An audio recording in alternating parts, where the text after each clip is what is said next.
Ladies and gentlemen, K Kim here with the Traders Club. Welcome to the market update. Today's Friday, June 21st, and as I record this video, market should be open another 1 hour. So I am recording this intraday, so you should be seeing a little bit of flashing lights on your left.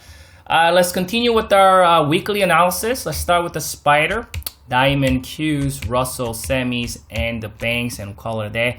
Let's kind of follow up a little bit from what we talked about last week. Last week we talked about this gap here, right? There was a gap up that has been filled. We talked about when the gap gets filled. Last Friday was 14th here, so that's last Friday. We talked about when the gap gets filled, it does act as instant support. We also talked about potentially a bull pennant, bull flagging pattern.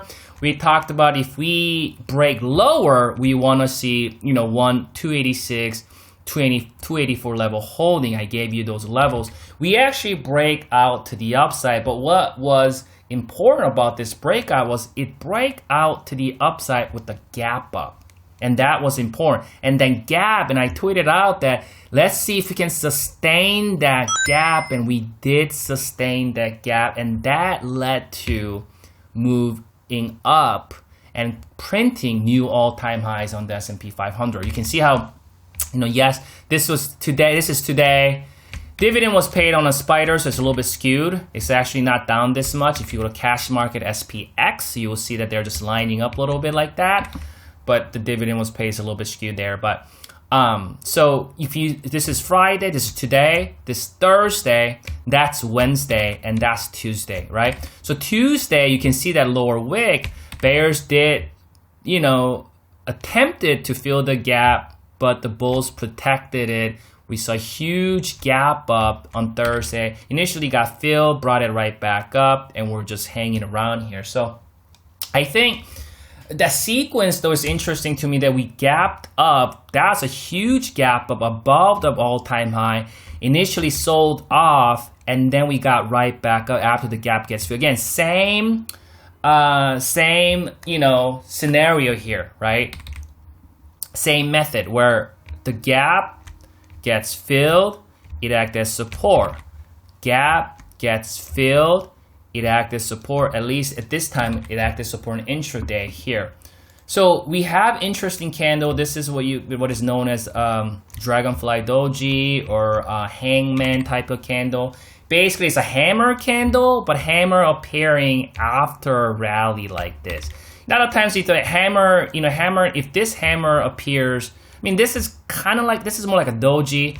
There's a hammer here, right? That's a hammer after decline, but that really didn't lead to anything because we didn't really see a follow through. So dragonfly doji is typically known as bearish, has a bearish connotation. But I think what's interesting is that I think just the fluctuation, the volatility we've seen in just one day with a huge gap up, and then we saw that thing tanking and then going right back up towards the end of the day. I think that sequence, plus we've had that very, very fast rally, 8.34% rally since the June there. So it's just about 3 weeks or so, we completely regained all the losses that happened in entire May. So it was a very, very fast move. It's been pretty gappy. We got a breakaway gap. We got the continuation gap. We got another continuation gap. We got another gap up here, potentially an exhaustion gap. We don't know in a minor term. Obviously, I'm bullish in the intermediate term and the primary term, right? But I think in the minor term, in the short term, we're kind of getting there extended, and with a little bit of volatility we've seen just like yesterday. I wouldn't be surprised to see this thing coming back down next week, retest 291 and 289. So that's the level that I'm going to give you. 291, 289. If we do see this thing not able to get above that candle or close above it, if we're not able to close above this candle, right, which is 296 or so, and if we kind of hang around, then I can see this thing kind of hanging around a little bit, flirting with that, and then finally coming back down to 291, potentially even filling this gap at 289. So we'll reassess the situation next week, next Friday, and we'll kind of follow up on that and see. And I'll tweet things out going into next week if I see something like this. So let's kind of pay attention to that, you know, that hangman candle there above the new all-time high. See if we can get above that. If not, 291, 289 to watch. Let's go to diamond. Diamond also looks like the gap right there, right? The gap's open. Same thing here. We stayed above this prior resistance. We talked about that last week, and we felt we had that bull pennant. Looks exactly same as, you know, S&P. We gapped up, and actually, unlike Spider, you can see Spider, we have a little bit of wick here, top wick there. On the diamond, we didn't have that wick. We actually had a full bullish candle with just a little tiny wick there. That's much bullish signal. That's why this is Friday, on Wednesday, it never retests the gap area, right? Spider it did, diamond it didn't. So diamond was much stronger that day, and we paused a little bit. We saw gap up, same that kind of a gravestone doji candle there. You can see today diamond attempted to break above it, but as of today, as of now, not able to close higher. So we now got a little bit of shooting star candle there. Again, these candles could mean nothing. Okay, this could potentially be just another bull flag before going higher. Keep that in mind. But if it starts to fizzle too long here, if it starts to fizzle too long, there's a potential you come back down to retest 263.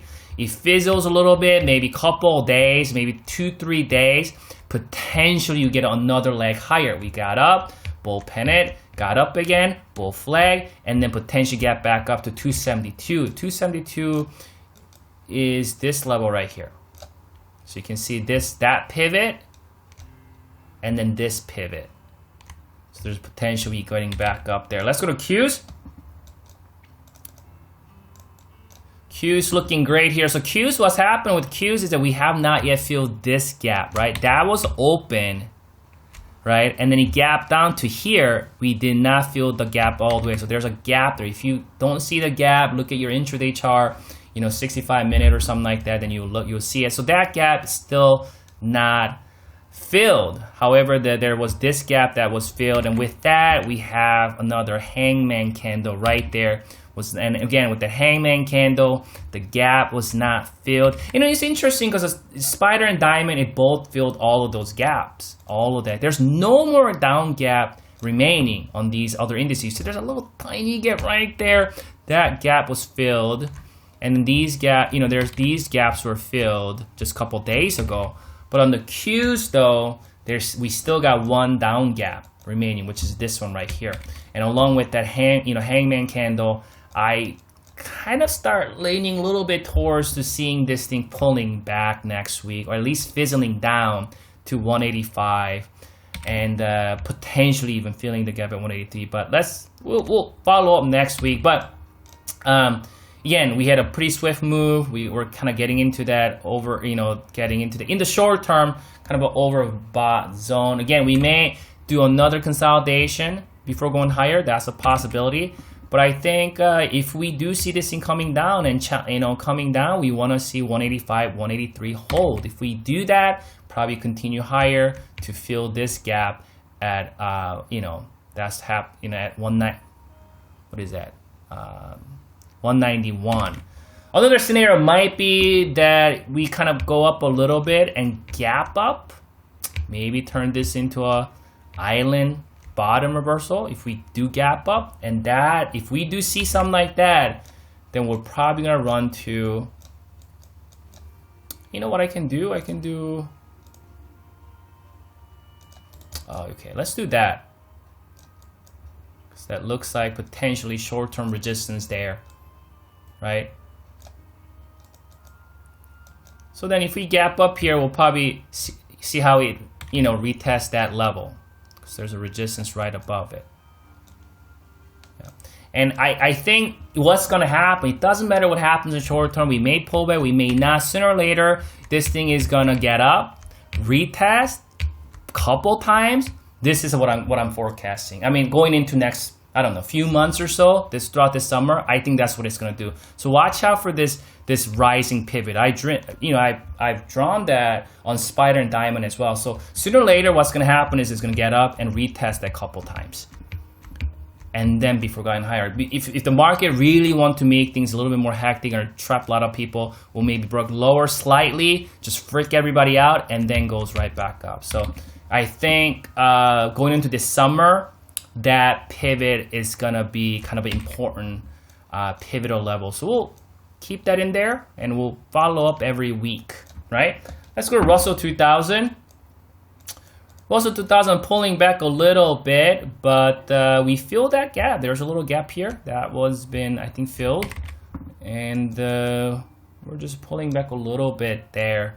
Not a whole lot going at this point, but you can see that that was that level, right? That prior resistance, rising pivot. We broke below it, took out everybody's stops. We talked about it last couple weeks ago, last week and the week before that, and we were breaking up to the upside. But we're still bound by this kind of a rising pivot or channel with that trap.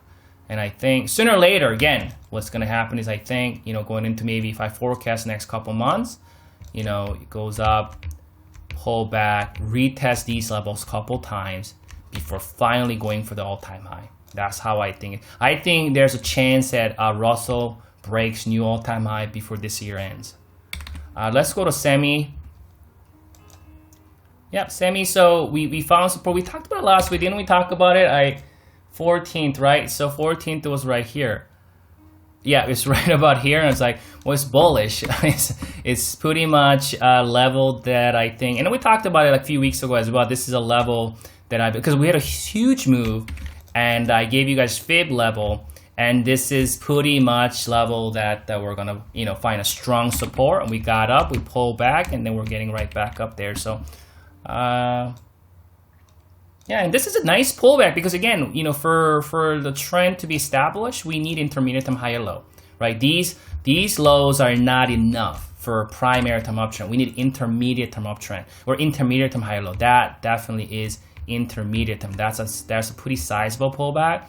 It's a little, it kind of came down more than about 50% of this run, and that's kind of a good percentage there before potentially making another leg higher, right? Let's go to the banks. Banks holding up, right? It's holding up well here. We've been faithfully cultivating higher lows here. We just need a higher high. We got this higher high right here. We got this higher low right here. We need that higher high. In that process, we need to come up and neutralize this potentially downtrend. We need to neutralize this because banks, out of all the indices that we looked at today, banks is the only sector that's in this vulnerable look where we're still in this intermediate term downtrend with the lower highs. It needs to neutralize that by going up here, pulling back, and then getting up. But for now, we need to get above here. And so we got a lot of work to do, but I think Bull's gonna get the job done, and when it's all said and done towards the end of this year, I think S&P could be 320s maybe. You know, we'll continue to look at this on a weekly basis. As I close this video, market should be open another 35 minutes. So, and S&P is up about 0.11%. So. Well, you guys have a wonderful weekend, and good luck trading next week.